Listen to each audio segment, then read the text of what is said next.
Hey there, so we're going to look at the variations here and figure out what's going on. Currently we're using the grouped product, which basically is it's kind of confusing. But if you had like an iPhone and you had an iPhone case and a iPhone charger and a car charger, and then they had different options for each one, a grouped product would let you create each one of those products and then call it a group. And then or in here in the one section, and then sell it individually or as a group with the different options. And I know that's probably not very clear. It's not something that is used very often, and it's something that I definitely don't use myself.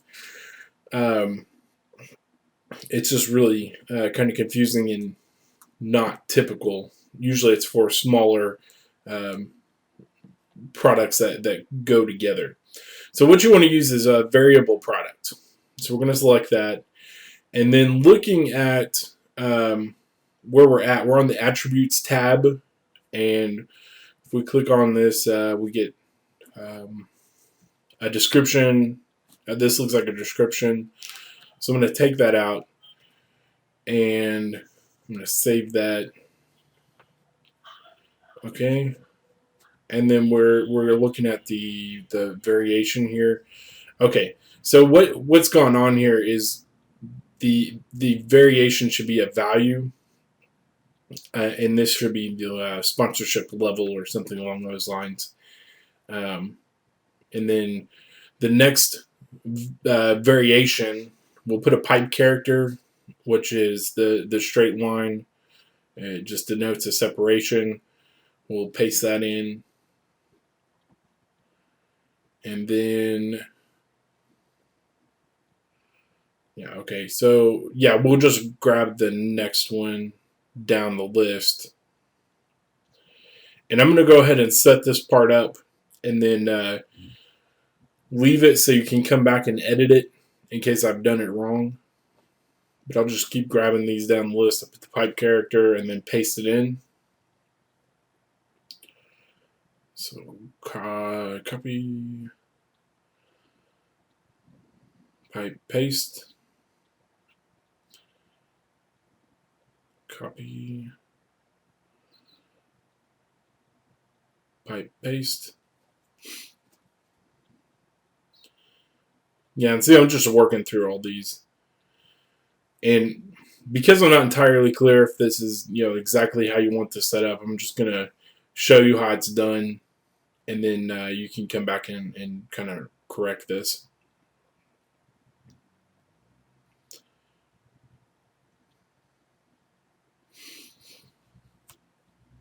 Okay.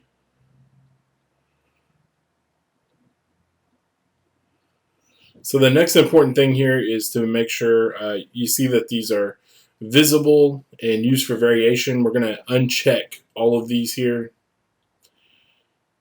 So we're going to make these not visible while we're repairing this.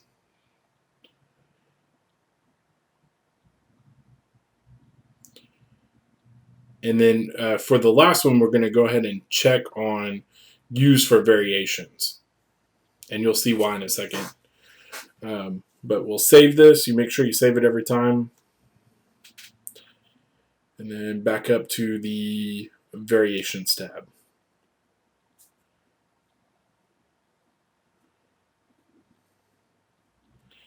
Okay, so I'm on the variations tab, and it's going to take the first variation, which is the name of our variations, and then the values of those variations.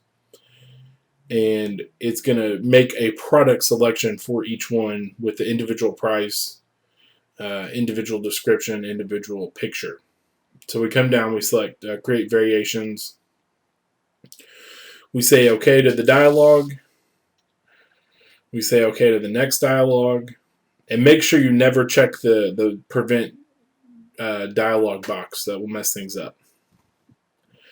Now on these variations, it will select a list item for you, and you don't want to change that. And the number that I just highlighted is the individual SKU for each variation.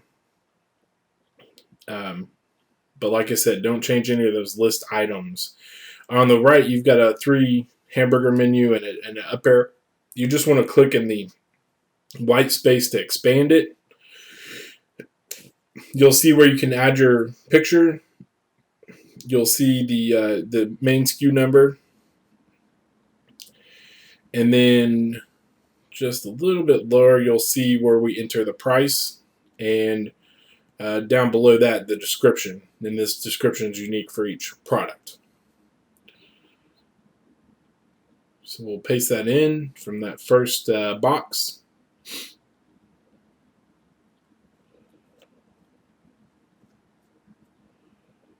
Let's see here. We'll put in that price because I can see from the title it's $1,500.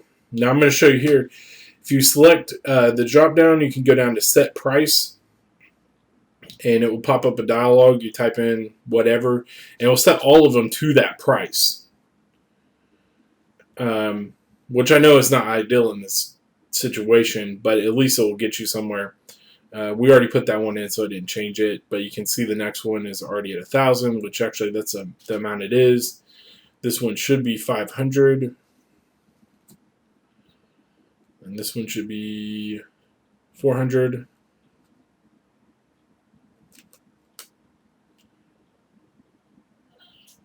And then the rest of them don't have anything on there. So we're going to save that before going back to the variation tab or attribute tab. I'm sorry. We're going to save our draft before looking at it. Now this is a permalink. Is one way to look at the product by right-clicking and then selecting open a new tab. But the easy way to make sure you do it right is go to the far right and click preview, which will open a new tab for you. And in your tab, you'll see the product.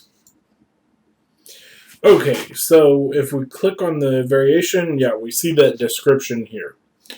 So, yep, and there's no description for these, so that looks good. And then it pops up whenever selected. Okay. So, if we go back to our product here, we're going to click on attributes. I'm going to go ahead and grab all of these descriptions here and try to put them in the right place. So you'll definitely want to double check this. But I'll come back over here. I'll just paste it in the description area for that that variation. I'll make sure to save it before going back to the other tab. And you have to click outside of the box to do it. And so on to the next one. We'll go ahead and remove this. So I just clicked remove there, and we'll copy, we'll paste. Again, make sure you save before you go back and forth. And in case you can't see what's happening, when I save, it closes that drop-down menu. That's why everything moves. And so that's normal. All right, now we'll take another look at it. Make sure these show up how we expect. Click the next item. There's that. Yeah, there we go. That's what we wanted. So you can see each description is different to each one. Now, if you change a picture, which let's see here.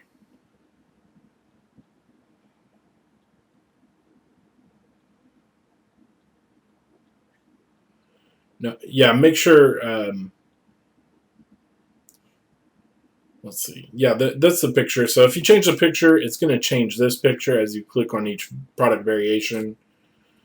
So I don't know why you'd want to do that unless you want to, specify it to a certain member type or something.